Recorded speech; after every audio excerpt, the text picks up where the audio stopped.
that it's hard not to look past what is real and what is fake, and the risk we have to take. Will we know what is throwing off our balance? We're trying to find ourselves without the defining words. We can no longer hold on to what only makes us hurt.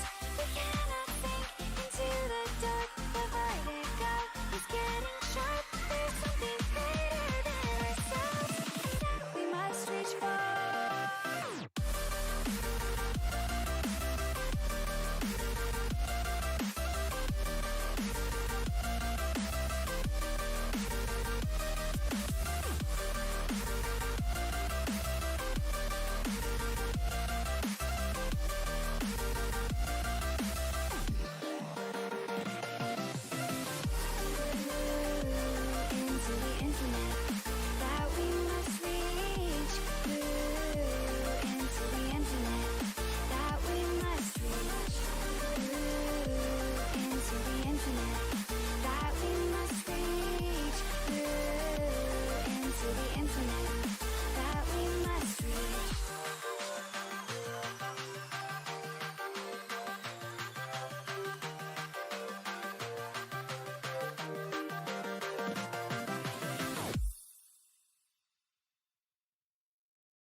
Hello, everybody. Welcome back to yet another CF1 broadcast. We might be coming at you on a Friday evening, and it may seem out of the ordinary, but we have good reason to do so. It is the CF1 playoffs taking place right now. It is the semifinals of our Eastern region bracket. And tonight, myself, Beanies, and Jonah, best student, are going to be bringing you the action where VESPA and UW Gold are going to be taking on one another to book themselves a ticket to the Eastern regional finals. Yeah, and of course, the head storyline here is VESPA coming out with a 2-0 upset over Miami. And that's boding really well, as a lot of people consider them dark horses going to this tournament. And of course, UW Gold, that strong Canadian team. It's going to be great to see what our friends up north have in store for the Virginia boys. Yeah, UW Gold have really had a fire lit underneath them, especially in split number 2. Back in split number 1, we did see them stumble quite a bit here or there. We saw Ryerson take them out. I believe Ryerson was a different looking team back then, but then we see them come into split 2. Not only do they take down Miami, who was leading the group in split 1, they take down Ryerson as well, and they themselves are standing atop of their Eastern region group number 2. So they have very much earned their spot in the semifinal. And VESPA, on the other hand, Jonah, you actually have some experience not only commentating, but playing against the likes of VESPA. So I want to get your thoughts on what this team looks like in the semifinals and what you think their odds are against the UW Gold squad. The problem with VESPA is that they've undergone multiple role swaps, as most collegiate teams have multiple players on their roster, right? So the issue is that some people have work, some people have school on certain days, so they can't field their full A roster. So because they can't field their full A roster, it's really hard to tell which VESPA shows up today. It could be a VESPA with a completely different lineup than we've seen. It could be a VESPA because, Spy Chicken or certain other players like Banana Strangler has to do a final, perhaps. They could show up with an entirely different lineup. They could even sub players in and out depending on schedule for finals, as I know they're going through that right now, as is Rutgers and UW Gold, all these East schools, struggling through that final schedule. So it'll be interesting to see if VESPA comes out with the firepower they're known to have. Because when I've scrimmed against these guys and I've played against these guys, they have some of the most schmeeg gameplay, I would say. Some of the most confident, in your face, Can we go back on that word? play. Can we go back on that word? What was that word? Schmeeg, the guy in Lord of the Rings, the Schmeeg boy, right? Smeagol? I think that was Schmeagol, his name. Schmeagol, the ring. I want the ring. Yeah, he went like by Golem or something too. I thought maybe both the names. Maybe they both sound right, but I like the verb or the adjective. Yes. I didn't take English classes. You graduated with communications, but you didn't take English? What is this? Okay, you don't have to leak that part. We could have just moved on and nobody would have questioned it, dude. Are you kidding me? All right. On another note, I do think that VESPA is a slight favorite in this matchup. I will give them the 60-40 in this matchup, as both teams are very strong. But as you said before, UW Gold, the other team to talk about, it's interesting because in another league, there is a super Canadian team that was created. Shay J and the rest of the boys at Ryerson, they created this super Canadian team. But the issue is that no one from UW Gold was chosen for this super team. And that may be telling for them, or it might be the thing that lights their fire under them to say, okay, we have something to prove now, because none of us were chosen as the best Canadian players. Now we have something to prove, and because we have something to prove, we're going to come out swinging and maybe even win this matchup, but also the East Regional Finals. That's exactly right. And that's another point to bring up here as we have the bracket coming to your screen, folks. You can see how we got to today's matches. Rutgers taking down Ryerson 2-0. ONU taking down Army as well. I'll just cover it all. There's 2 zeros across the board, folks. Everyone who made it into the semifinals has not dropped a map yet in playoffs. So if we see a game 3 tonight already, we're going to be seeing some groundbreaking performances.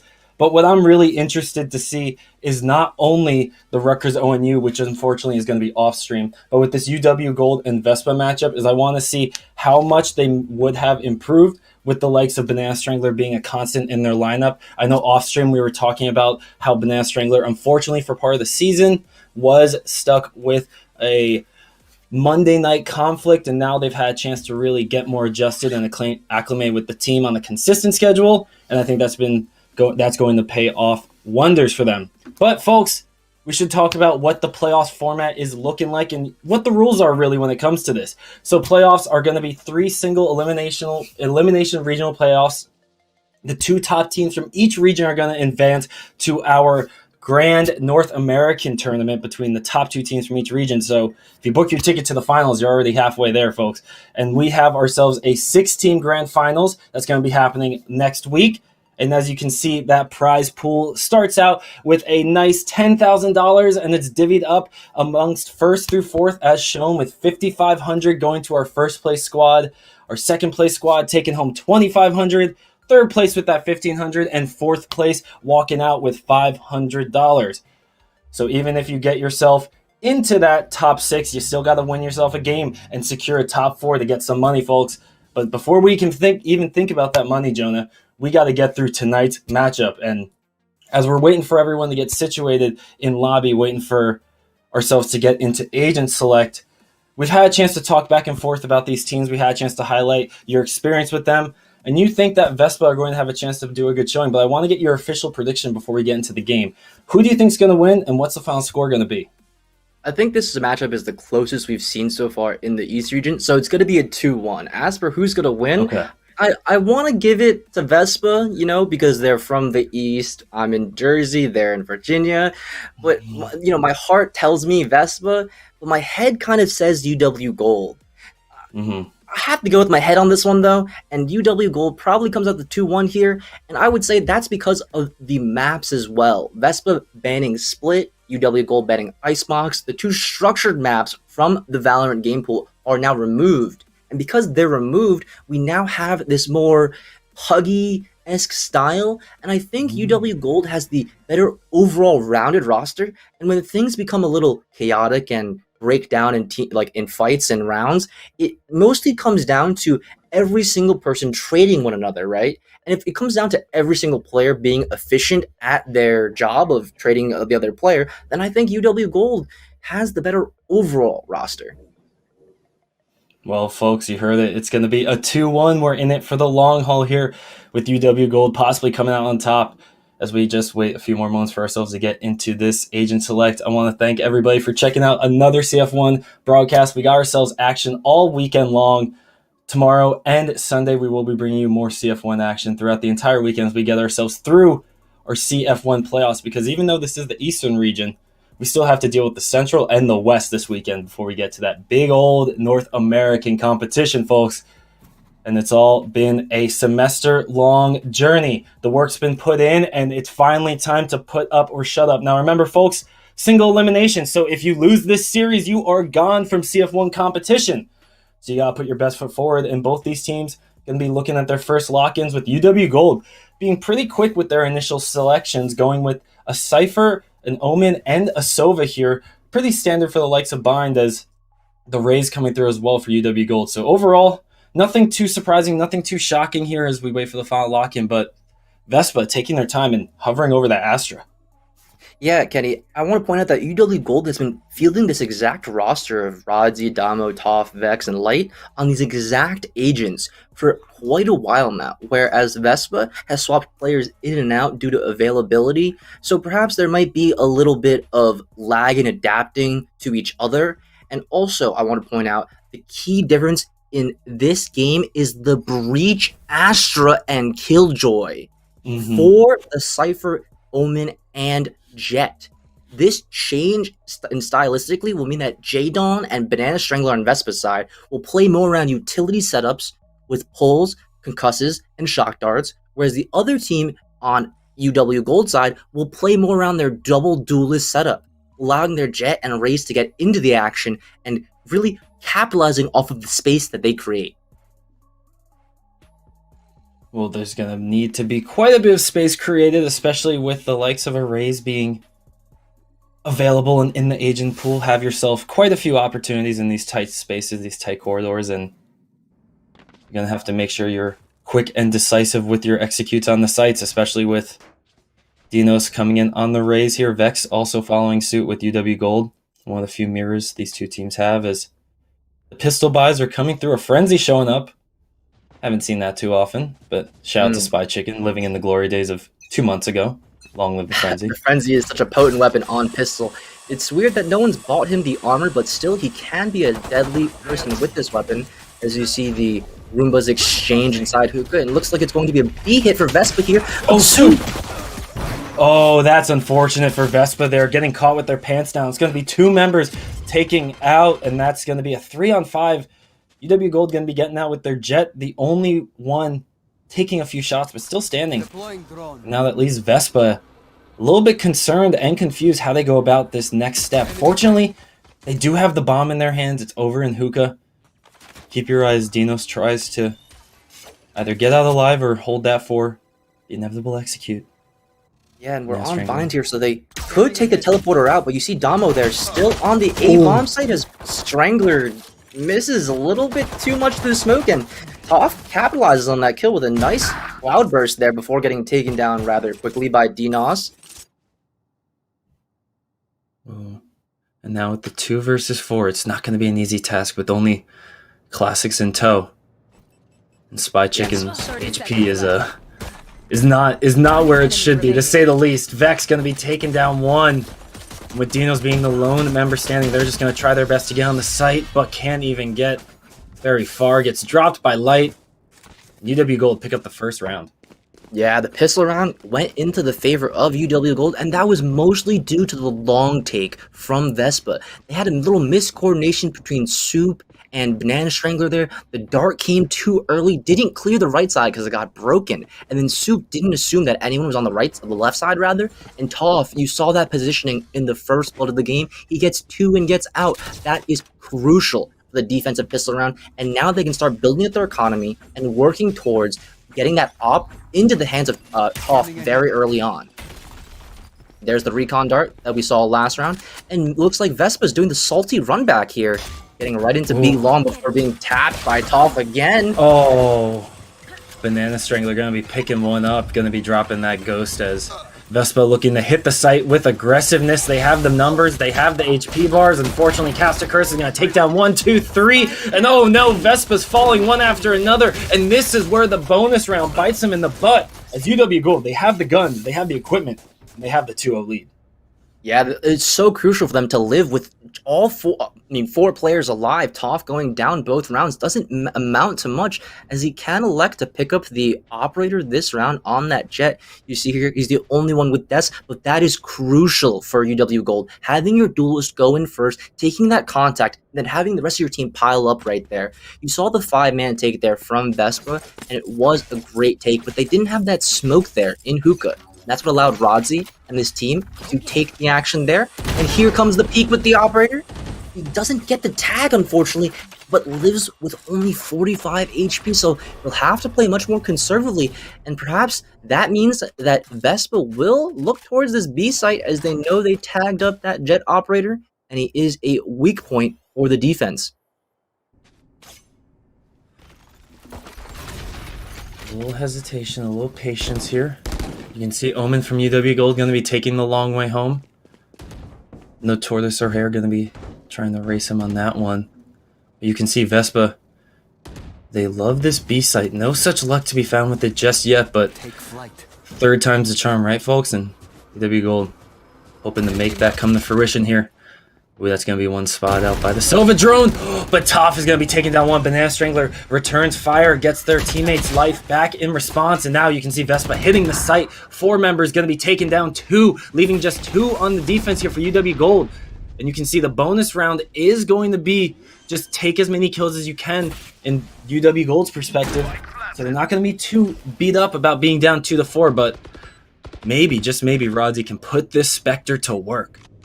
Yeah, and Damo's rotated it in. They definitely have a chance, but the camera is crucially towards the A site, so maybe they're going to go for some exit frags, potentially get some guns away from the side of Vespa, as that was a great 4-stack from UW Gold, but didn't pan out. As Rodzi gets blind, swings out, gets attacked through the smoke.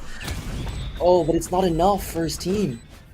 Yes, Banana Strangler still, even though they do go down, Jonah, as you said, they're just trying to take the weapons out of the hands of Vespa. And just look at the economy now for both these squads. Vespa, they have themselves 2 members, full buying, and going to be left with quite a few credits. Banana Strangler actually thinking twice in the wait out for a buy from a teammate to even out the odds and even out the economy for them. But look at the hands of UW Gold as well. This is going to be the economic turning point of the map. We have it so early on in round 4. Toph here doesn't need that weaponry because he has the Jet ultimate, which allows him to have knives, and that means that he will be a dangerous threat here towards the A site. And look, UW Gold, they're stacking towards the A site, assuming that VESPA isn't going to go B 4 rounds in a row, but VESPA, they just love this B bomb site, as you said before, and perhaps this will work out for them. But no, UW Gold leaning 4 people here does mean that they will have the same matchup as they did last round, the 5v4 on this setup. This time Damo is there though, in lieu of Light, who's anchoring towards that A site. In this 4v5, let's see if Toph and the gang can hold this push from VESPA as they continually super black rush B. Oh, Toph is getting damaged with all the utility. Before they can even peek a line of sight, they're going to be dropped to half HP. Vex, though, is trying to take back the lives that VESPA have stolen away from UW Gold's defense. Unfortunately, though, for them, VESPA takes control of the site with 3 members tall and only 1 left on the retake here. Light going to have to pull some magic out of his back pocket, and unfortunately, I don't think the Death Note's going to be that notebook. He gets tagged by the shock dart, dropping a little bit low before getting peeked by Strangler, and Banana Strangler taking out the ape mode. Maybe running towards Light here, gonna blind him out, close those curtains, as they say, and he's just running for his life. I mean, he's got to get out of there, right? Exactly, dude. He's just got to dodge, duck, dip, dive, and dodge. That's what I learned growing up, and that's what I'm applying here. That's for fires, right? It's like the good old evacuation strategy, as Light does get found here and gets taken out by the Strangler of those bananas. I mean, I want to see something different from UW Gold here. They've seen VESPA go B 4 rounds in a row now, despite it not working for the first 2 rounds, but they're not taking any advanced positioning. You saw UW Gold there. They were stuck on the B bomb site during this take. Look where all these frags are happening. Vex gets those 2 1-taps, but that's on the site itself. They've already dropped out of hookah. They've already exited long. They need to start fighting for long and hookah. But VESPA is doing an insane job of using this Breach Astra and the utility it affords them to clear out the space early. As you see the dart going for long B, you see the early concuss used by the Breach, and that means that no one can be there. And because no one can be there, they can slowly encroach their way up. Perhaps they could check off there on that left side corner, as Soup is moving towards that, and lo and behold, UW Gold doing exactly that. They're fighting for hookah. They're fighting for long B. They know that they're not going towards A, as you've seen Rodzi push all the way out there up A short. But here's the counterplay. J-Dawn on this Astra, he uses that utility. He's got 5 of those stars right there, and one of them being used on long means that he does get away with his life, though, can he? What a dodge. Yeah, I mean, he heard us talking about the 5 rules of dodging, and he got himself out with the teleporter. And now Vex trying to step up to the plate with that Sheriff here, and going to be getting that headshot onto Banana Strangler. Always a fantastic trade when you have yourself just a pistol round coming out, and you can see Toph able to grab themselves the Vandal from the lone member eliminated from VESPA, and now it's going to be Toph going off right now, getting 2, dashing out to safety, and that's going to be a beautiful swing of the round here by UW Gold. But Dinos, she's trying to swing it back, and she's going to pick up 2, and now leaving us with just a 2 versus 2. We got to wonder which is going to come out on top. Vex putting the Sheriff to work, going to be grabbing 1. The spike is not in Vespa's possession, so Dinos is going to have to get themselves 2 frags in 7 seconds. It's not looking likely. They just got to get out with their life at best. And as the clock ticks down, Vespa's going to drop the round, and UW Gold win the Thrifty. Man, that was such a well-played round from UW Gold. You saw the bait and switch over and over with Toph right there in B long. What won them the pistol round, won them this 5th round. Look at Toph here. She's a turret. He's just sending and delivering. Even gets breached stunned, almost dashes out of the way. And that's the power of Jet and Ray's combination. They can nade down long B. They can smoke themselves off. They can put themselves in nice positions where they can get easy frags. And that is what UW Gold needed to do to stop the bleeding from this hemorrhaging B bomb site. That is classically good adaptation from them. And let's see if they can keep up the pace. As an early Sova arrow comes out, does tag 1, but doesn't grab the confirmed frag. Yeah, that's gonna at least get a tag, as you said, very much so. Some useful damage down to Banana Strangler, and the nice part about it is you know you got that damage down. Sometimes you're firing through a smoke, you don't know you hit your target. This time you know, even though you didn't get the frag, you chunked out the armor from that Sova, and Banana Strangler actually a little peeved about that damage is going to return fire with their own Hunter's Fury, but no such luck to be found. And as that happens, the lockdown's going to come out from the attacking squad. Oh my gosh, Vex is really stepping into the fire with things, trying to get into the middle of it, take down the lockdown, but cannot get anything. Actually, is just going to get dropped for that until we see UW Gold swinging this back around. Light and Toph picking up 3 frags in total, 2 for Toph themselves. And with VESPA only having their Astra remaining, they're going to get dropped as well. And UW Gold picking themselves up the 4th round. Yeah, they're holding this B bomb site so much better now. Look at the control Toph has of B long right there. He is undeterred by the Killjoy lockdown. Spy Chicken does commit that ultimate along with Strangler's Hunter's arrow, and they take the B bomb site. But look, nobody has cleared long B. Toph unchecked, undeterred by that Killjoy ultimate, by that Sova dart, means that he gets the easy frags and he comes out as the hero of that round. That was exceptional gameplay, understanding what was available for them. The space was there for him to take, and he just kept it the whole time. And look, VESPA now, they say, oh, we've had enough of the Jet being B-long all this time. Let's go challenge him. Let's see if he's here. We'll get him down. And we'll, What? Forgive me for speaking. Forgive me. You're just, oh just my got chicken god. Jeez. What a shot through the smoke right there. Before I was talking about you don't know if you hit somebody through the smoke. I mean, you hit a headshot like that, you're going to know you hit them for sure. As Light is going to be stuck in a really bad spot. All the utility from VESPA that can do any kind of damage thrown into that tiny little corridor. It's going to be taken down, and Toph, avoiding the flash, and now with the lineup, it's going to be getting 2 headshots, taking down the VESPA offense, and that's going to leave Jadon next to pick up the spike plant, and that's going to leave VESPA with a 3, make that a 2 versus 2 after the spike has gone down. But Toph, 16 HP in a dream, they could make this happen, and Damo is making it a heck of a lot easier, leaving just 1 member to go up against, and that's going to be a dash onto site, just to gain the knowledge, just to know where Jadon is hiding, and now it's up to Damo to pull out this clutch. Yeah, he has 75 HP, of course, no shields to his name. Let's see, as the tension grows, maybe he could use this smoke towards Elbow, but no, he goes for the challenge, spots the shoulder. Goes for the smoke on the bomb. Does he have time, John? Does he have time? That's the thing. He has to go for the defuse. He gets it halfway, and he goes for the kill, but does he have time? No, he doesn't get it! Oh my man, Kenny Dama was so close to winning that. Perhaps if he stuck the bomb, he could have had it, but still, what a well-played round there from Jadon. My lord, that was amazing. Did you see the coordination from him and Dinos? They comboed onto the site there, taking out Light inside of that tube position, and they also removed Vex very early on. As you see on your screen, all the utility being used on Light here. He's concussed, he's moved out of position, he's stuck in a nade, and he is no longer. That was the opening kill they needed. Toph with his heroics has been finally shut down, but no, they're going even more aggressive. Toph with these knives gets the first, gets the second. Oh my gosh, Jonah, that's ridiculous. The defense got tired of letting B-side get executed on time and time again. The defense bringing the offense right to them. Spy Chicken, though, going to be taking down 2, actually. So this aggression from UW Gold could turn around to bite itself in the butt if VESPA plays this right. Spike.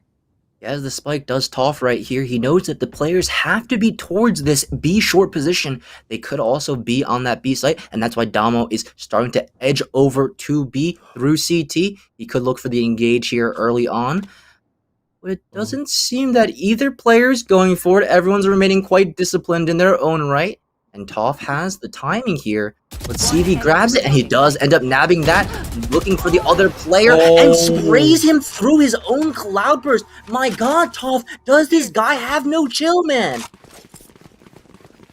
Wow, a 4K coming out from Toph, absolutely carrying the UW Gold squad right now. You can see the 15 frags coming out at the top, but even without the frags, Toph is just providing so much pressure. You even mentioned it, I believe, a round ago. VESPA is getting tired of having to deal with Toph. This player from UW Gold is essentially guaranteeing 2 kills every single round that they participate in. Yeah, and now he's looking for a different angle here towards Hookah. Dinos will be the first one to challenge. Oh! Roombas get exchanged and off again, man. I think it's been 8 rounds, and Toss contributes to all 8 first bloods or first deaths. This is insane. This man is having clearly a game to his name, as the B hit does get a little separated. 4 players for VESPA here towards the long B. They've done this tried and true for 3 rounds. They haven't touched this A site, and it looks like UW Gold is content with having 3 players here. They're content with having the 2 players towards the A site just to make sure that no one goes in.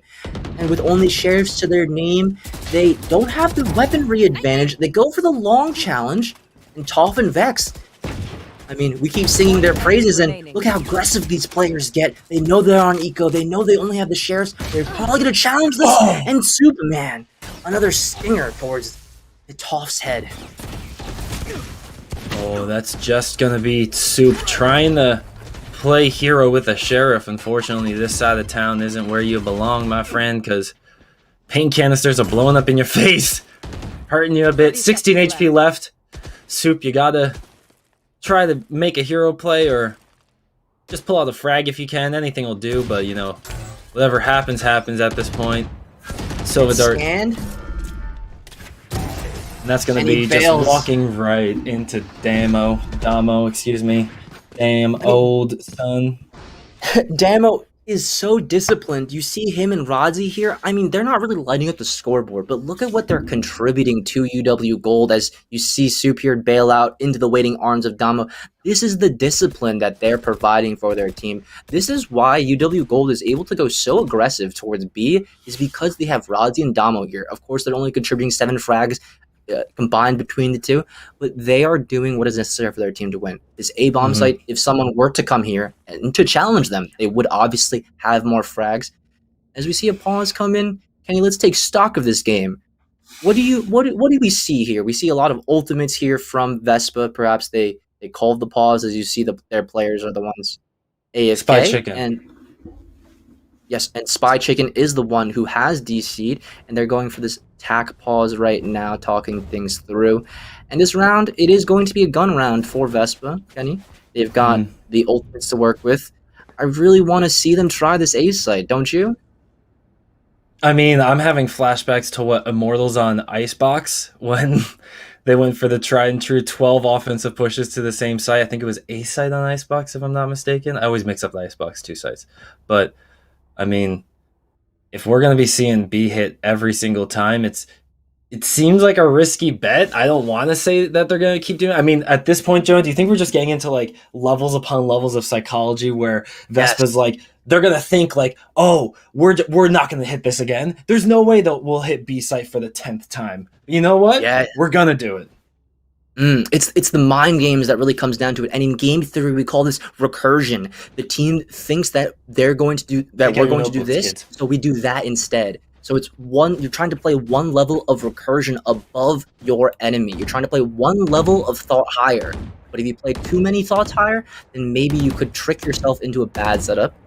And the key point I want to draw out is that J-Dawn, Soup, Spy Chicken, and Dinos, with these ultimates, they have that rocket. They could easily take the B-bomb site. We haven't seen the Cosmic Divide be utilized by J-Dawn yet. But that ultimate ability on this new Agent Astra does separate the map and make it so that nobody can not only see through it, but they also can't shoot through it. So only utility or players can go through that.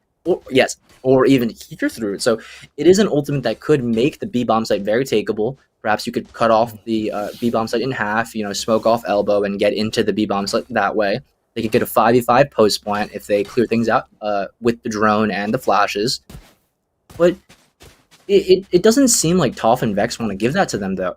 It never seems that they're fighting on B side anymore, right? It always seems that they're fighting B long or hookah, right? And if that's the case, then they need to have the fragging power to deal with these 2 duelists. And that's going to be largely up to Dinos. She has this rifle here. This is a gun round. And let's see how this tried and true B short engagement goes. And it's going to be a full take here. Oh, that's Vex just bringing the fight right to Dinos. That's taking down the Raze clone, is going to be showstopper to the face, or maybe even the foot. Honestly, it doesn't matter because the body just blew up regardless at that point. And with VESPA, being down 4-5 already. I think the most amazing part of that exchange is that we got to see Vex get out unscathed from that. And now it's going to be incredibly difficult to push onto a defense who already A, has the numbers advantage, but B, they've just shown time and time again that they can handle the pressure you're throwing the B site. As Toph gets spotted out by the Sova Dart, looks like we may be having VESPA go for their 10th push on the B site. Yeah, and it's really wary for these guys here towards the B site. I mean, they've lost their short taker in GNOS, and they're unable to get that hookah control. So you see the Killjoy lockdown come down, and it's going to remove any players from elbow and towards backside. They will have to exit because of this lockdown. It will render them without a weapon. And because of that, look, Soup takes all this space and get a free frag here, and he does! Spike down. But it's just Toph, time and time again, goes unchecked here on the B site. Oh my gosh, Toph is just having an absolute field day. Even when they're losing the gunfight, it's still for the betterment of the team. It's still getting the optimal trades. It's still winning UW Gold these rounds. And my god, we hit round 10 and Toph backing up what I said before. 2 kills per round on average right now with that 20 bomb. And I mean, as you said, Jonah, before, Radzi and Damo, both of these players, they aren't doing much. They're still at that 4-3 scoreline, or 4 kills and 3 kills respectively, I should be saying. But they're holding down A site. They're gaining crucial information by knowing that players aren't around that area. And as they continue doing their job, it's going to continue enabling their carry. And I mean, if Toph is going to keep doing this, why not just let it happen? Yeah, exactly. You're completely right, Kenny. And look, VESPA has to come up with a different strategy here, right? They need the Raise Rocket, they need the Cosmic Divide to come out here towards the A site, and they've thrown the whole playbook out the window. Rush B is gone, and here comes the A take as the tag goes on to Radzi. Banana Strangler with this Hunter's Fury doesn't get the tag in, and Damo, that player we highlighted, he's here on the A site. Now he's being challenged, and he's stepping up. I mean, Toph is here too. It's like they can't get away. It's like a ghost that's just haunting them. Just constantly finding where Vespa's going to be pushing and is prepared for the execute. And Radzi, another player we mentioned, not getting much time in the spotlight, is going to pick up the final kill of the 11th round. And we have ourselves the final round of the first half. We can't write all VESPA yet, though. They have this Cosmic Divide with that Breach Ultimate and the Rocket from DNOS. We could see a full-on execute here towards the A or B bomb site. But whatever the case, the main thing is that Bind is a defensive-sided map. So when things flip over after this round, we could see VESPA storm back into this game. Take flight. This is going to be a great point to start. Get the momentum on your side before you hit that pistol round. And as Jonah mentioned, the ultimates are in their favor, but Jadon has to drop the Cosmic Divide. We need to see that Astra ultimate being used at least once. And there you go, folks. You can see it being used, splitting the map in half. A-site specifically going to be cut down the middle. And even though Light is going to be throwing out the Hunter's Fury, only going to find a shot on the Jadon, but still connecting a little bit of damage onto that Astra. And then you have yourself a Breach Ultimate being thrown in as well, but nothing to be found of it just yet. And now we have ourselves the explosion of battles happening. Light going to be picking up one. The Astra Ultimate is going to drop as the spike is picked up, not planted. The Astra Ultimate only got VESPA onto the site. And now the Showstopper is helping secure the plant, with Vex being the lone member here from UW Gold, trying to play hero and pick up a 4 versus 1 clutch. He's got full utility to his name, but he's been found out by the enemy. He's got 4 players to take down here. It's going to be a Herculean task for him, but let's see if he can rise to the level of the gods. He should know where 2 players are towards that triple green box position. Spots out the both, and that's the double peek right there. That is a fundamentally sound FPS tactic. You saw both players there facing the heaven position, and that's what you want to see from the side of VESPA. They used their ultimates, they traded out, they played well together, and look at how much space they took with that combination. The use of the Cosmic Divide and that Breach Ultimate, along with DNOS's Rocket, provided them not only the front of the A-bomb site, but it also let them push into deep U-Haul and get into the back of the site, right? And because if they're able to take the entire A-bomb site, then the retake will be almost impossible. And Damo was the one challenged there towards that shower position. Of course, he did go down, but that is all a mute point as they're headed over to that next half. We see UW Gold here on this offensive side. Let's see if Toph can have his electric offense as he brings out the oldie but the goodie, the frenzy. Yeah, and on Vespa side, all of them opting for the same buy, going for that light armor purchase, classic as the weapon, picking up some utility as well. So nothing crazy on that side, but the offense, as you pointed out, they got some frenzies, they got some ghosts. Now they're going to be looking to take control of A-site. Already flipping the book on the Vespa offensive guide. But Spy Chicken, nicely done. Going to be winning the trade out against that frenzy and now giving a frenzy over to the defense. A very crucial game here on the pistol round. UW Gold have to push on the site with what looks like 3.5 members. They can still win this, though, as Rozzy does get chunked down. So it's now maybe 3 members as you spot them for half HP each, round them up. Doesn't look like they're able to break through these Astra smokes. It's just about the timing right now. If they can spot them before, maybe get a lucky timing. And there's the arrow. Spots Spy Chicken. But the utility and the members are here from the side of Vespa.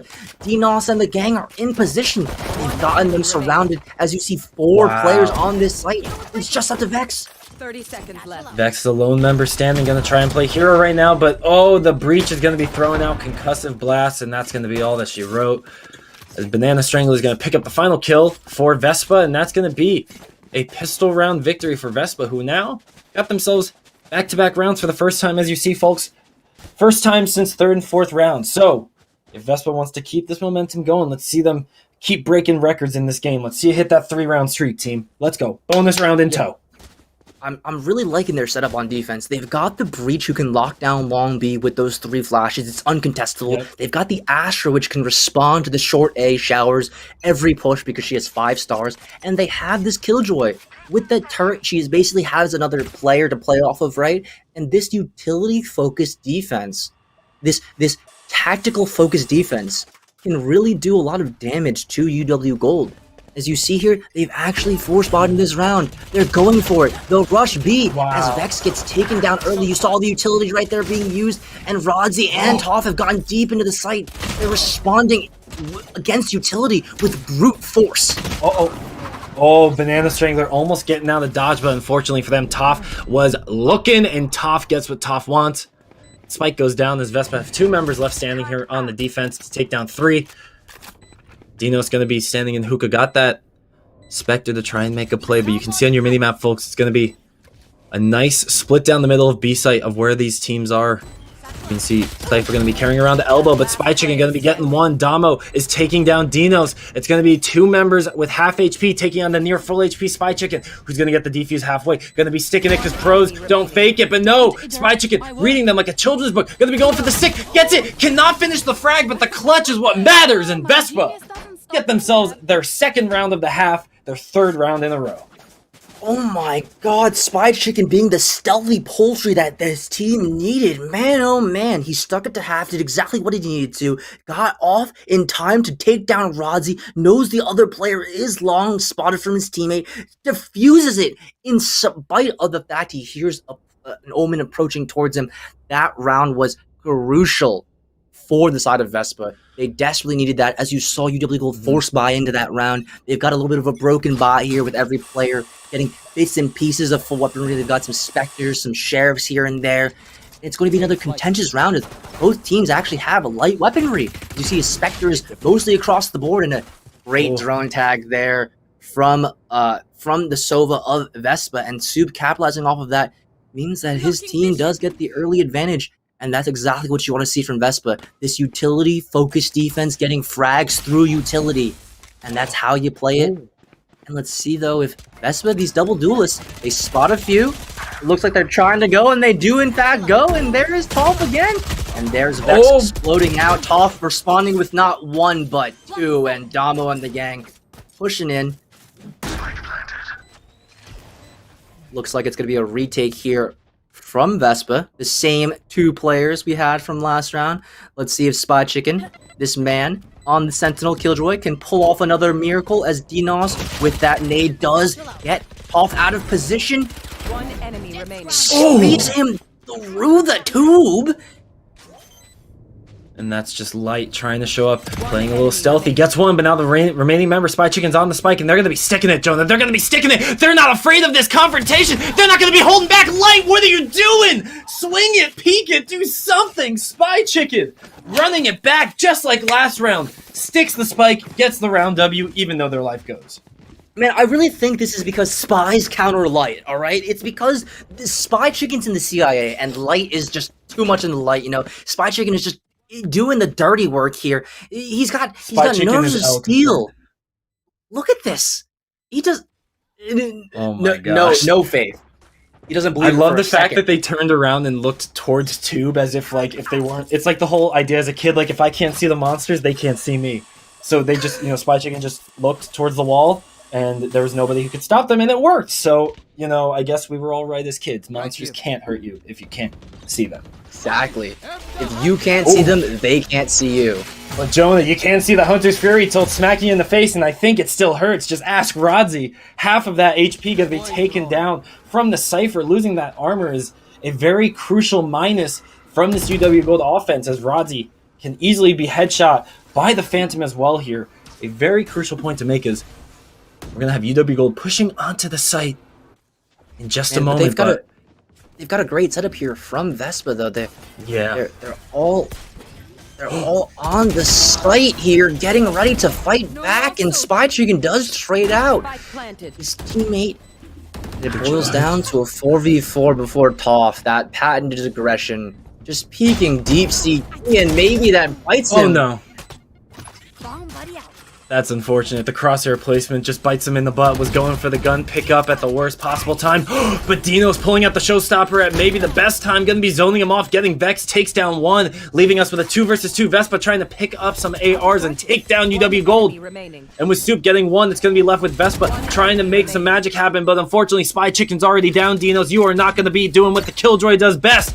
Rodzi, though, playing with the utility, playing with the information, and the clutch is going to be found by UW Gold Cypher.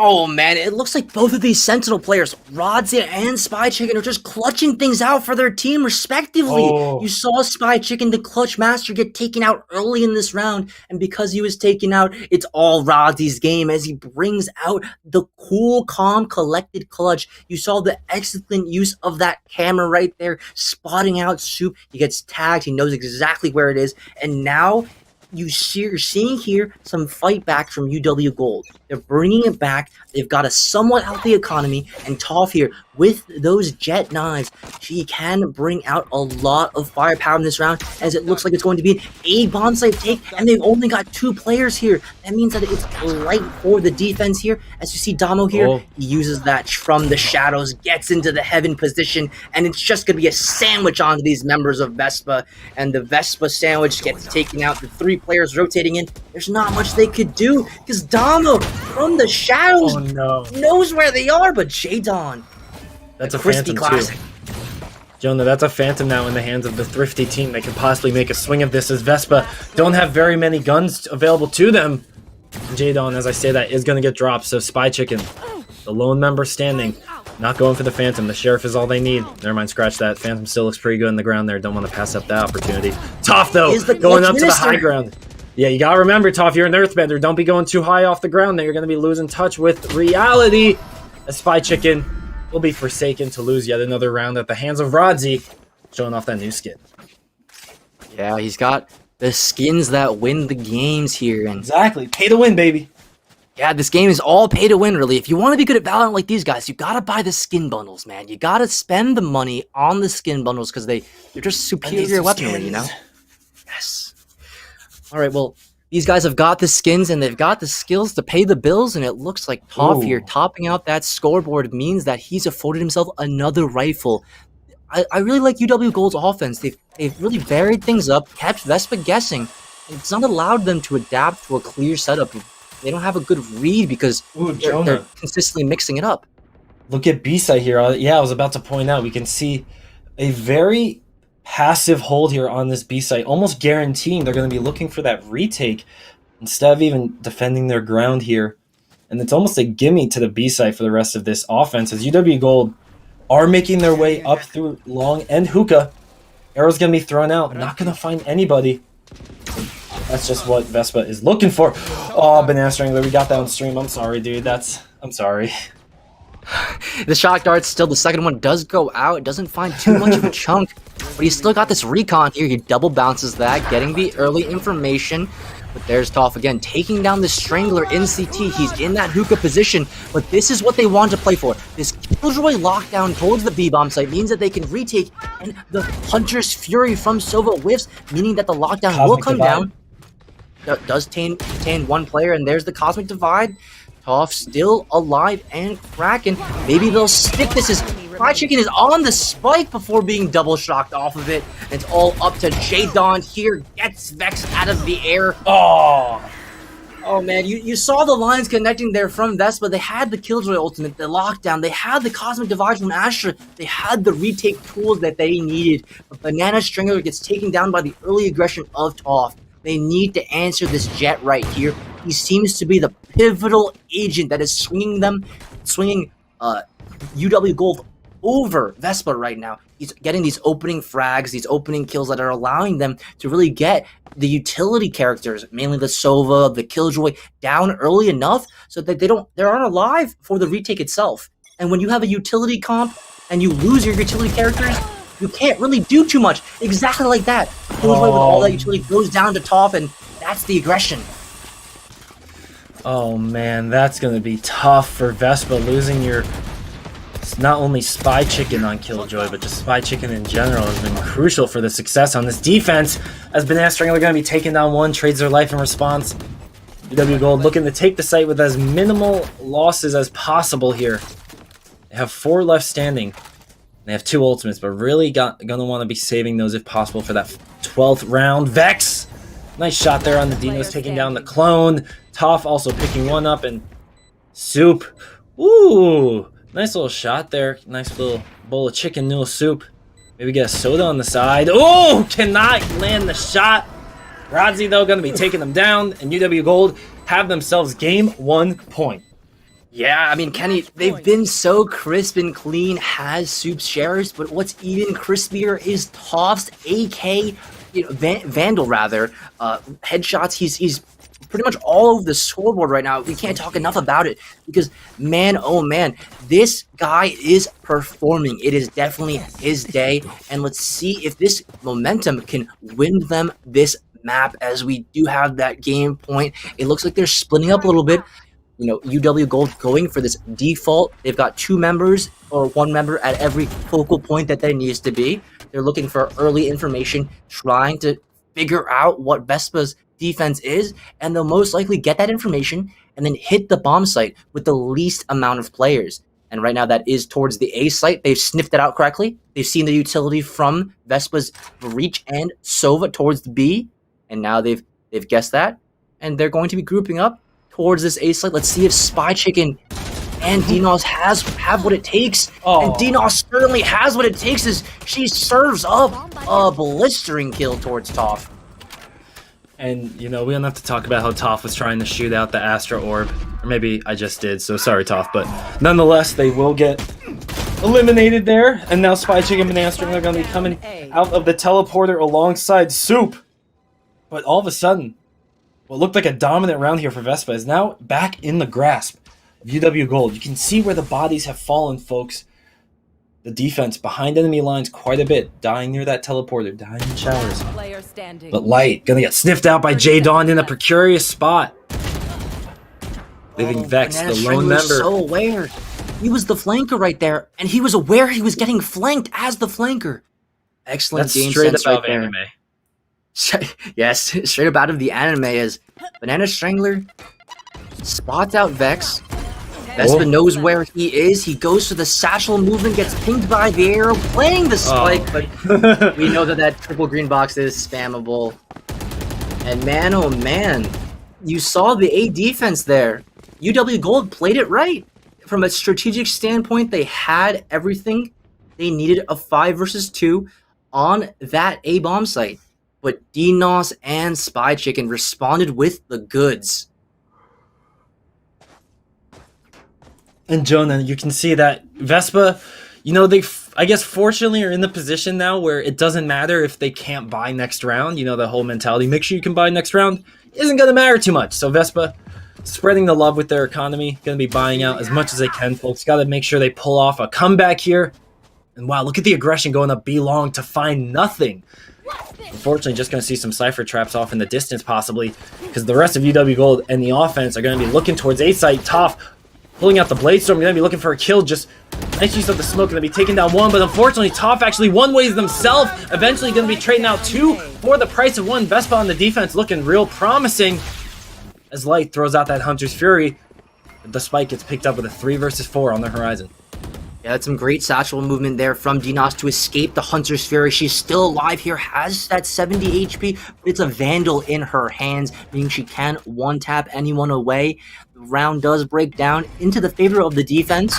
You see J-Dawn here pulling out those stars, activating them as the engage does come in. Dinos taking dangerously low. They know where the planner is though, and J-Dawn, a name I haven't said too much this game, comes up big from that heaven position, but it's going to be all up to Vex. Can he clutch game point here for his team? And Vex choosing to not go for the spike is looking for the kills. Just misses out the line sight of the breach, finds one, gonna be picked off because Soup was lying in wait, ready for the trade. That's going to be the 9th round under Vespa's belt. And Jonah, you know, even though it's only 2 rounds, I got to ask, man, do you believe? I mean, I definitely believe they're on bind defense. They've got the Astra, they've got the breach. All of this utility is working in their favor. They're close to that Killjoy lockdown. And without Light's Hunter's Fury to counter that ultimate, it can be used to lock down B or A by himself. Meaning they can play a 4-1 setup where Spy Chicken is the solo anchor, or leave Dinos with him towards that A site. And this defense that they've gotten together, this arrow long B control, is really working for them. Look, as the flash, the arrow comes in, this player is flashed, he's recon, now he's concussed and shocked, and look at that. Look how much utility is used towards Toph. This man can't do too much. Toph on this Jet can't do too much. If all this utility comes out towards him, they know where he is. They've just got to take him down. I mean, I gotta ask, how durable is Jet's body? I mean, bullets, an explosion through a wall, and she's still walking around holding a gun upright? I got questions. I mean, that might be a cyborg if you ask me, but cyborg or not, that is going to be just a 1/3 of an HP pool available to the top fragger of the whole lobby. So now UW Gold going to have to put a little more eggs in the other players' baskets. Proven players, proven to be capable, but Soup just as capable, going to be picking off 1, 2, Banana Strangler covering the ultimate orb grab, but look at that, the TP comes through just to preserve life, and unfortunately for Banana Strangler, they only get 1, but that's going to leave a 3 versus 1 for Vespa to take on Vex here. Vespa, whoa, that's going to be 58 HP left on Vex. Dino's going to be dropped, but does get a few shots there onto the Raze, and with 3 people standing, those few shots are going to make a big difference here in these final 2 trades. Yeah, Vex is on for the ace right here. Knows where Spy Chicken is. Should be towards the back site. 10 seconds. See if he creeps out and gets the timing. Has timing for the spike, and Soup has no utility. It's just a 1v1 straight up aim. Guns. No way! Closes it out with the ace, Kenny. He's got the ace. Oh my Louise. God. What is that? Oh, What an amazing play there from UW Gold to get the bait and switch setup with Soup and Banana Strangler towards that B site. They got 2 apiece, brings it down to just Vex. Vex clutching it out with excellent movement, great timings, and of course, that's the clutch gene we're talking about right there. And UW Gold, they do take a nice 1-0 lead, but it was anyone's game. But it was mostly Toph's game. yeah, I mean, this looked like it was Toph's playpen, and we were just fortunate to be in the area of it. Even Vex coming up big. But as you mentioned, I mean, we got to give a shout out to the likes of Damo and Rodzi, both of which were pretty much cheerleaders by the looks of things for a lot of that defense for UW Gold, as they were only able to participate really on the offense, but still, the fact that they were on those utility characters, on the Cypher, on the Omen, even if you're not getting frags, you're providing smokes, you're providing information, and you're, like I said before, and like you mentioned time and time again, them staying alive on that site is just guaranteeing that nobody's pushing towards them, and they can just set their sights on B defense, which I mean, by the looks of how Vespa played their offense, they sure did love B-side on bind. So we'll have to see if that's something that carries over. If they have an affinity for B-side, maybe they're going to change it up. I mean, what are your thoughts on that before we head over to break? I really want to just get a quick idea. Did you agree with that? I like the rush B strategy, but there needs to be a slight variation in it, right? So you need to have some sort of mix up, a take that looks like you're going to B, but you're really going towards A. Like And the that's levels we fakes. discussed. Yes, the levels of recursion in game theory. You want to play one level above your opponent. So if you've conditioned them to go towards the B bomb site over and over, and then you throw a fake and only Damo's there, you just have to 5v1 Damo right there. And that's the big brain play there. That's why Vespa wasn't able to really bring out more rounds on the offensive side, but still, you really want to credit Toph here. I mean, the rush B would have worked if Toph wasn't there for the majority of the rounds, right? the man was an absolute menace there towards the long B site, and he didn't have the flashes that Soup has. This utility composition from Vespa, in all rights, it should have worked out. But at the day of, when it comes down to Valorant and these FPS games, it's who's hitting their shots, who has the crispier day, who came to play really, right? And in these singular best of 3 matchups, it looks like Toph has come to play. I'm really interested to see if he can keep this exact form going to the next map, which will be Ascent. Yeah, and that's a perfect segue, actually, because we're going to hit a quick break, folks. But when we come back, we will be going on to UW Gold's map pick of Ascent. And just maybe we'll be seeing UW Gold close this out, too. Oh, that and more after the break.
Welcome back, everybody. I hope you got yourself some water. Hydration is key, folks. And as we got ourselves ready for game number 2, thank God Jonah has himself some water too. Hydration Nation is important, folks.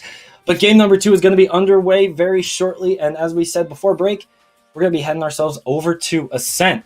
And now, Jonah, we actually touched on that. Ascent was the UW Gold map pick. And because of that, that means that VESPA has their side selection. And VESPA, I believe, is on VESPA is on defense, yes. So with VESPA starting out on defense here and UW Gold having that map choice, I want to get into your head really and really think, since you've been a player so recently, what's the thought process going in here for both these teams? UW Gold offense on the map that they chose, VESPA going in on defense down 1-0 on the map they didn't pick. Yeah, you want to come out swinging here, and the meta in Valorant has mostly been aggressive defenses. We've seen a lot of that in Tier 1, Tier 2, and in Collegiate, as you saw from UW Gold. They took aggression in the long B towards Bind, and you really want to see much of the same here. You want to see much of the same here from the side of VESPA, you know?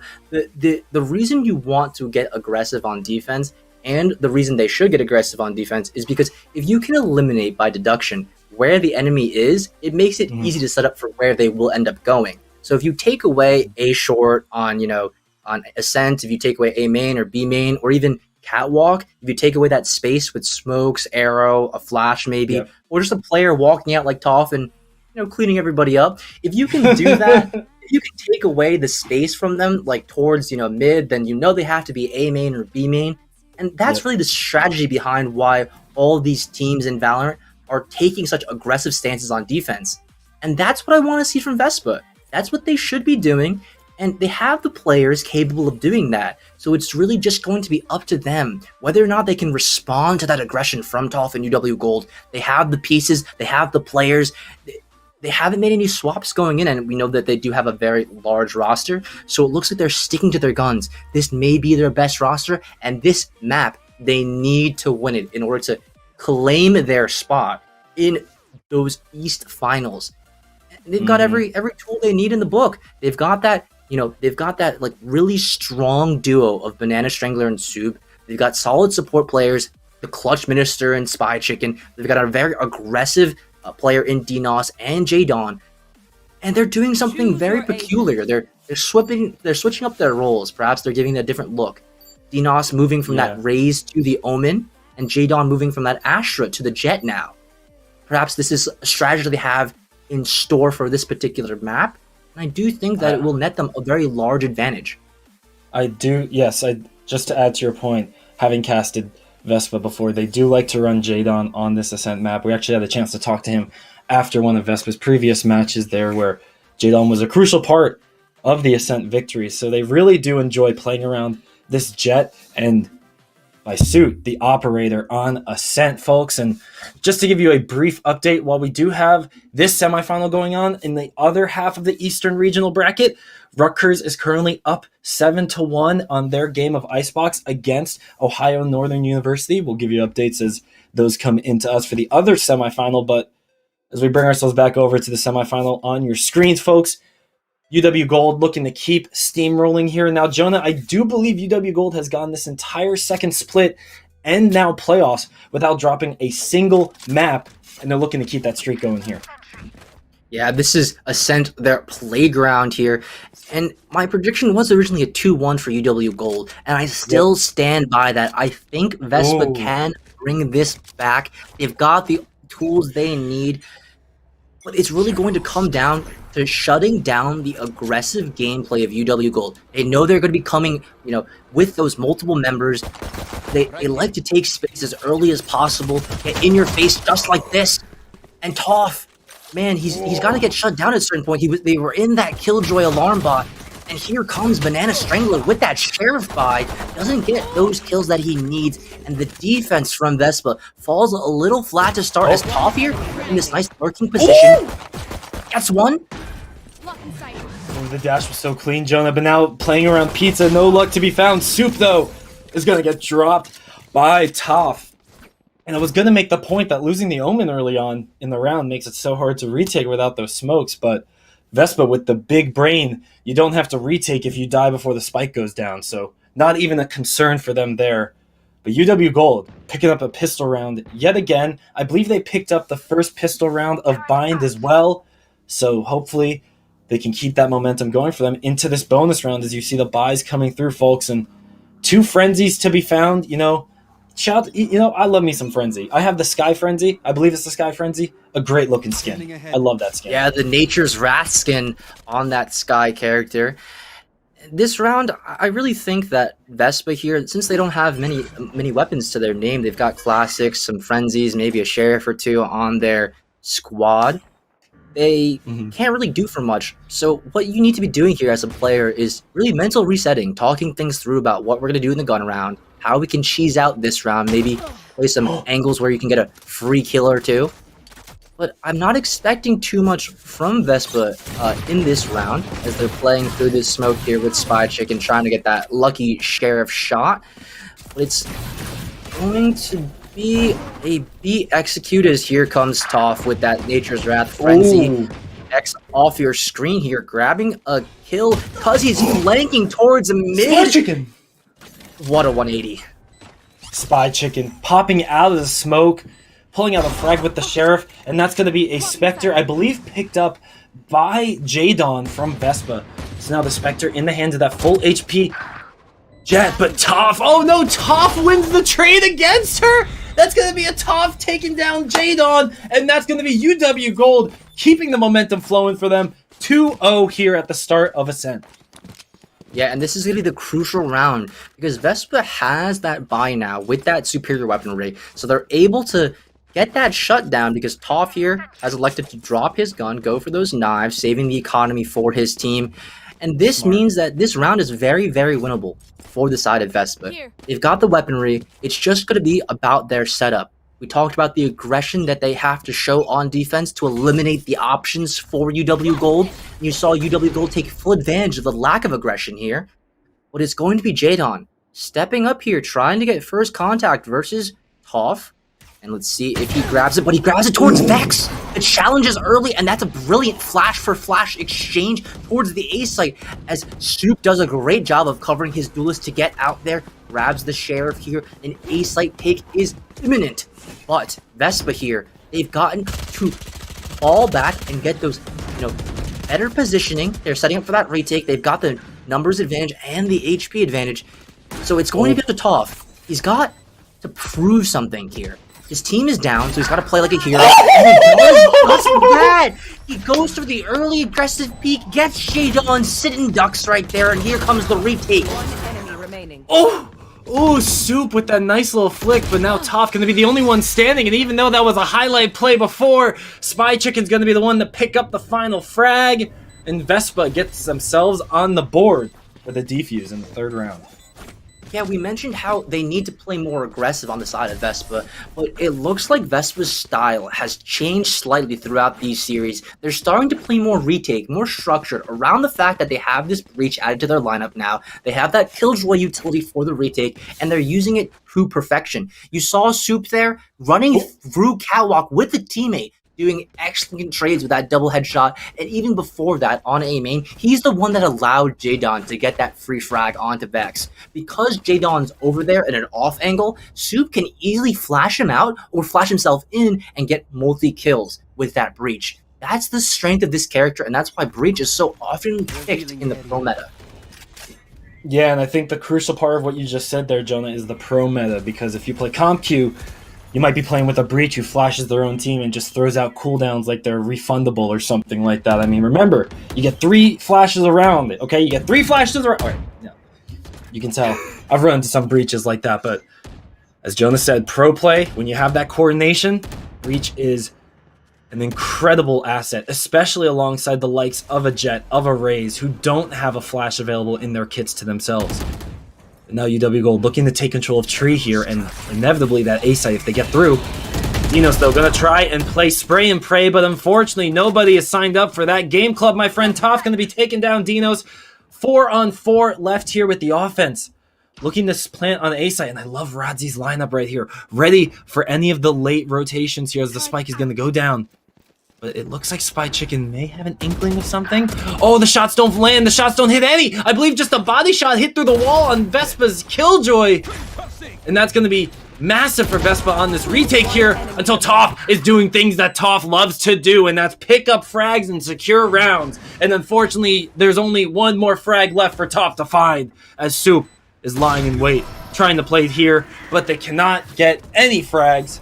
UW Gold pick up the third round. Man, Vespa had such a good setup there on the A bomb site. They picked off the early player in the form of Light, who was there on the A main spot to set up for his team to, split the A bomb site. But because they took down the A main player, it allowed them to funnel themselves towards Catwalk. And that's where you saw Dinos there in Cat early to challenge that. Unfortunately, it didn't go in the favor of Dinos, and now it's going to be a broken buy from Vespa. They had an advantage going to last round. It doesn't pay out, so they've thrown out the playbook. They're getting aggressive now, as you see Vex take out one, but the trades are even. Although this does favor the offense here, it's going to be just Vespa running in. They've thrown this playbook. They just want to go aggressive now. Of course, they don't have much to lose in this round because it is an eco round. But still, I'm liking the aggression from Vespa. They know what it takes to win this game. And if they're able to play at just a slightly higher level, they could end up winning this. Well, hopefully they've been watching Sword Art Online a bit. Can go up a few levels here or there if you just study guide that out. I tried with that joke. We took a shot, I mean, the only real Sword Art Online player is Asuna, right? And he's already on 100 Thieves, so maybe if they have a Kirito. I can't argue with that logic at this point, and UW Gold can't argue with the results here. Toph, yet again, showing up in your kill feed here, folks. Going to be 11-1 so far. And, one of the points that we like to make, especially, yourself, is how much or how useful someone can be even if they're not getting the top frag numbers. I mean, it's all pretty to look at what Toph is pulling in the 11-1. But, I mean, we got to give tribute to everybody making this happen because that 11-1 doesn't come out unless you see your teammates stepping up for those trades, giving you the opportunity to trade out kills and maybe get a 1 or 2 piece with a side of biscuits. Exactly. It's about that team coordination, the teamwork and effort. It's all about solidified unity. And that's exactly what UW Gold is doing. Toph can't get these frags if Light doesn't use the drone. And if Light doesn't use the drone, then there is no smoke from Damo. And that's all, causing the enemy team to rotate, causing Vespa to rotate. And when Vespa rotates, look who's waiting in lie. Rodzi, he's lurking on this killjoy. Oh no! That's the early frag by lurking, doing just that. Whoa! Banana Strangler! Pulling somebody's leg, getting them back in here, saying, "You're coming with me, son." Taking down one for Vespa, as UW Gold has their numbers evened out after a spray through the wall. And as we eclipse a minute left on the clock here, Jonah, it's going to be a site where UW Gold sets their sights and throws the spike down. With a 4 versus 4 on the horizon here, I want to see if we get any interactions mid. You can see UW Gold Silva going to be holding back the flank, but nobody's going to be peeking that. And that's going to be the fault line coming through from Soup, going to be thrown out. No return on investment just yet. Does find Vex, actually, but trades out their own life in return. UW Gold sitting so pretty here. 3-on-1, and Toph, yet again, finding the frags. A 3K, withstanding the Killjoy lockdown, getting the frags and the round for UW Gold. Yeah, Vespa had the great idea of using that Breach Ultimate in combination with the Killjoy lockdown. That was what allowed them to get towards the A site, but they didn't account for the Jet, who's decided to stay around. Even if Jet gets blinded, even if Jet gets locked down, she's still got the smoke to throw down, gets a frag, gets 2, then dashes away and gets the 3rd. That's the kind of gameplay that we're seeing from Toph, and it's going to be up to the rest of the East to answer this stellar duelist Jet gameplay. Oh, Banana Strangler still feeling that high of getting a frag with the LMG through the wall. Not going to find any luck this time as they tried. Oh, but Toph, look at that. It was middle left wide open. Market is just stormed through by UW Gold, hitting the nitrous and all. Going to be taking control of B after. And Jonah, that was Freelo here for UW Gold as they're pushing towards Dinos with the judge. But I mean, nobody was watching Market. Nobody was watching mid. And it's free real estate as UW Gold gets the round easy peasy. Yeah, UW Gold is really exploiting this mid defense from Vespa. It doesn't seem that Spy Chicken's alarm bot we saw in pistol round, it was placed there towards mid. It didn't get too much value as there wasn't much of a response from Vespa, but it looks like because they stopped using the Killjoy alarm bot from Spy Chicken towards the mid, it looks like no one checked it. And if no one's watching a spot, you already know what UW Gold is going to do. They're going to take the space that's there. It was given to them, and it's all theirs, and that's how they won that round. It's looking like Banana Strangler is the next challenger here. He has that Odin. Let's see if he can pull off an amazing solo play as he 180s, checks the Omen from the shadows, but gets flanked by Toph before long. And this 4v4 retake is just getting ripped off as Toph doesn't even want to play retake. He just wants to go straight at him. Jonah, I want to keep an eye on Jadon X. They have the operator for Vespa, and that's going to be a crucial piece of equipment. Whether or not they pick up a frag is secondary. It's who leaves the round with the operator. That's 5,500 credits, and Jadon spent all their money to get into this round with this equipment. And now going to find one frag we're talking about. Off. Very nice kill. Going to be getting that one frag, but Jonah, it doesn't look like they're committing. It looks like they're acknowledging how much money went into this round. And it's just going to be exit frags for the Vespa squad. As UW Gold try to fight out of this site like caged animals. Ooh, be careful, be careful. The Reyna sneaks past. Jadon ready to see this duelist. Takes her down to 3K for the Jet. And everybody on UW Gold does fall, but you get the round. And that's what matters. An impressive 3K there from Jadon, shutting down the economy a little bit for UW Gold, meaning that all of the players from the attacking side will have to rebuy, but it doesn't really amount to much if Vespa isn't able to string this together. We talk about momentum so much, and it looks like all momentum is on the side of UW Gold. In order to bring that back, they've got to shift it up a little bit. A mental reset with a quick new strategy, perhaps, or more or less aggression. Whatever the case is, Jadon is poised for first contact here, gets the op shot off, but doesn't get the kill as Toph here going for the objective before being shut down by Strangler. It looked like Toph made one slight mechanical mistake and it just cascaded into another. The dash, the tailwind, or excuse me, the upwind, the updraft. I keep combining all these different parts of the different names of her ability, and I just couldn't find the right one. But it's okay. Yes. We stabilize. Yeah, and Damo there, going into CT, getting both players unaware, catches the timing on the rotators. And now look at this, DNOS, she's got a Herculean task. She only has a judge, gets the one tap onto Damo, but the judge at that range just isn't able to do it. A weaponry disadvantage, and that round really came down to the effective trading from UW Gold. You saw Toph go down there. He went down to the Hunter's Fury, but still, look at the teammates behind him. He gets the one, gets traded out, and as the pieces fall where they may, the dominoes lie on the side of UW Gold. Would you call them the Damo in those? The dominoes, yes. The Damo nose. But actually, one of the big things about that I want to point out as we go into this round, Toph has 20 kills. Nobody else in the game is even at 10. So nobody else has hit double digits yet. Toph is literally having a field day. Jonas said it best. This is UW Gold's playground. You can tell from this 8-1 that they are enjoying themselves. Damo picking off flanker number 1. Soup could be number 2. Rodzi going to be taking them down as well. UW Gold's going to be pushing on the site with little resistance here as they pick up frag after frag. Yeah, you saw the dynamic duo of Soup and Banana Strangler push out, trying to get aggressive on their defense. They left Jadon and Spy Chicken towards that B site, but it wasn't the strategy that ended up working out.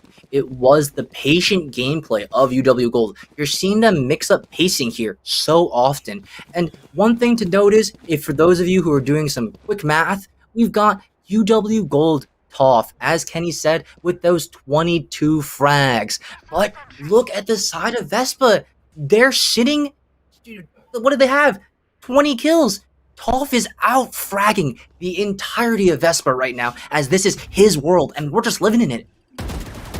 I mean, you could say living in it, but Toph doesn't want you even living in it. Spy Chick is not even allowed to live in this world. Gonna be taking down Banana Strangler. Join your friend as well. You're going off to the Shadow Realm. Yugi sends their regards. And this is just a pure whole W from the UW Gold offense. Jadon, though, like a rubber band, bouncing it back, sending the aggression towards Rodzi in terms of a kill, leaving us with a 3-on-3. But a little bit of a separated offense here. You can see Spike left in the hands of Light, who gets dropped over there on Catwalk, and Toph's gonna fall to Jadon. So now a round that looked so even, and might even say in UW Gold's favor, Vespa has swung it back towards their side, and they know exactly where that Spike is on Catwalk.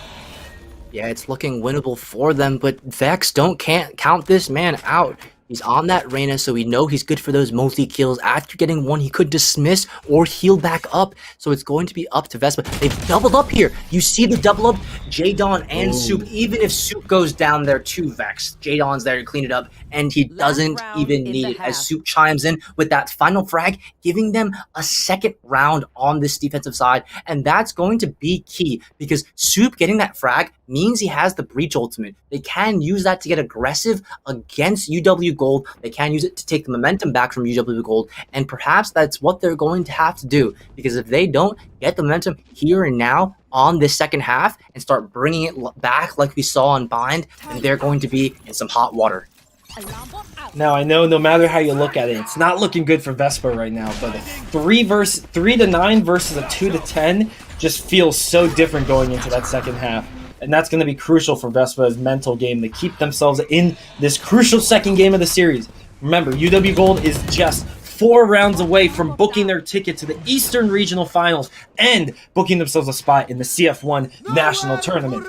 Spy Chicken is waiting for the plant. And you can see the Hunter's Fury is going to be coming out. It's going to find any frags, no frags to be picked up. It's going to be securing an elimination of the lockdown, I believe. And if not, just a zoning ultimate to say the least. Jadon trying to find a shot, cannot land a kill. Looking for another, cannot get the wallbang, but Banana Strangler will be picking up where Jadon left off. And the smokes, so crucial for this retake here, but nobody is showing themselves. UW Gold playing with patience, playing with poise, but they gotta be playing with lethality as Toph is gonna peek around the corner, but that's not enough. There's not enough killing power. They gotta keep their opponents off the spike, and this halfway has been taken over by Dinos. They're gonna be destroyed. The diffuser gets stopped, and that's the spike ticking. It's going down faster and faster, and Damo is gonna make them fall like the dominoes they are.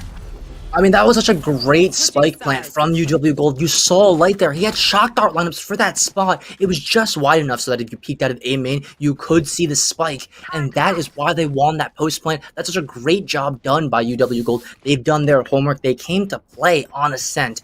And it looks like going into this half, it's going to be just a gigantic task here for Vespa, but they've got the goods. They've got this Breach the Omen. They can smoke off spots. They can entry with Jadon's Jet. They have the arrow in combination with the flashes. If these characters utilize together, they can successfully take a site. It's just going to be whether or not they can hold the site in the post plan. As you see, they're lining up towards B here is Vespa. They're planning to use these flashes to get in. Let's see if this execute can come to fruition.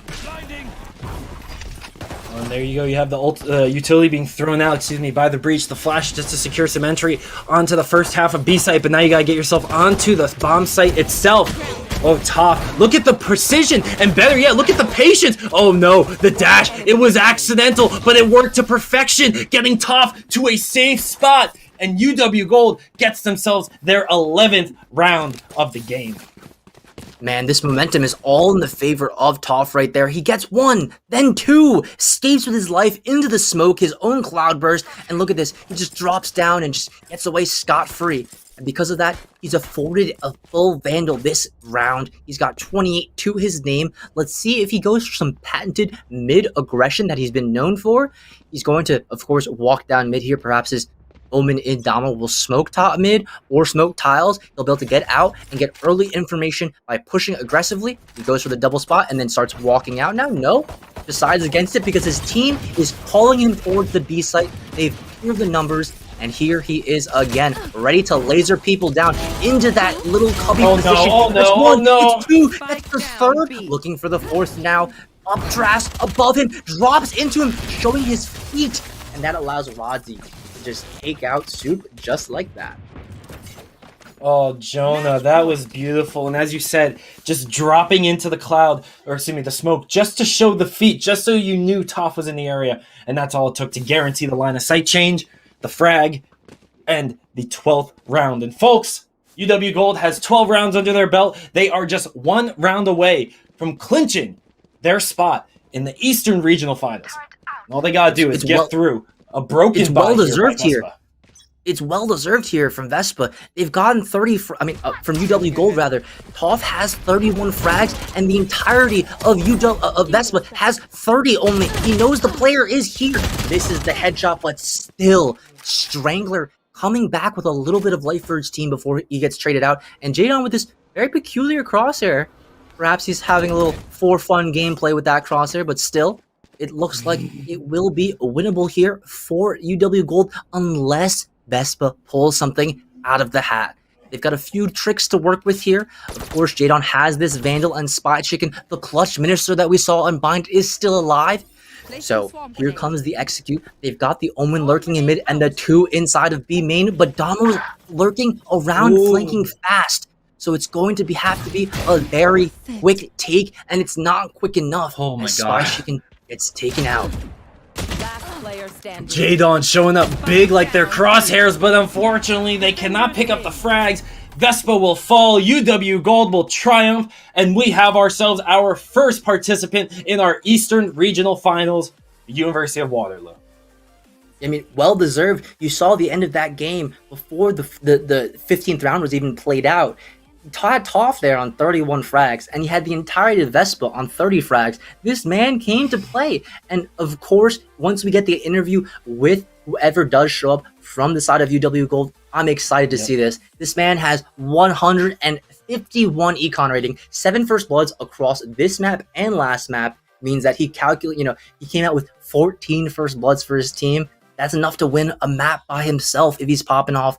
And look at that number, the average combat score. We talk about the likes of 10s. We talk about the likes of Shazam on Sentinels. They regularly drop an average of 300 so combat score. But Toph here, 550? This man went above and beyond. He did the job of both Shazam and 10s. And this is a jet to look out for. Be scared, East Coast and West, because this man is coming out firing.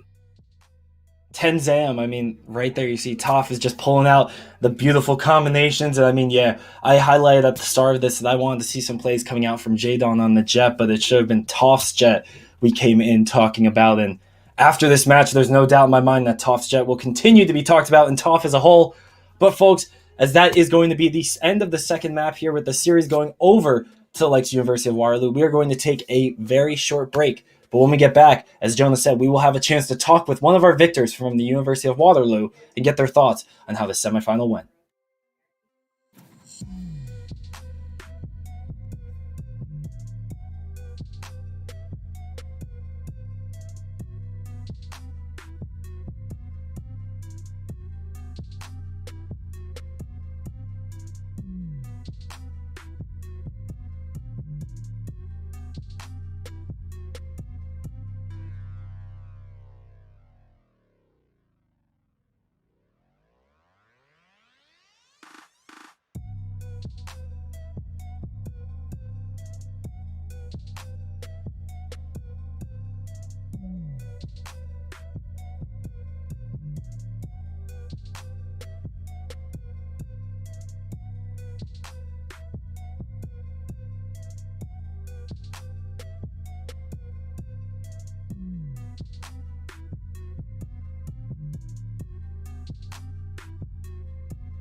Stream.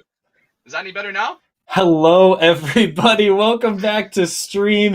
Beanie's here, joined alongside Best Student, and the third head of our Hydra is going to be Vex from University of Waterloo, one of the members of our victorious team and a member of one of the first teams to qualify for their regional final here as they book their spot to tomorrow, I believe tomorrow, whatever it is, the finals ticket. So, Vex, to start this off, we're coming into the semifinals. We're talking about VESPA here. They just beat Miami 2-0.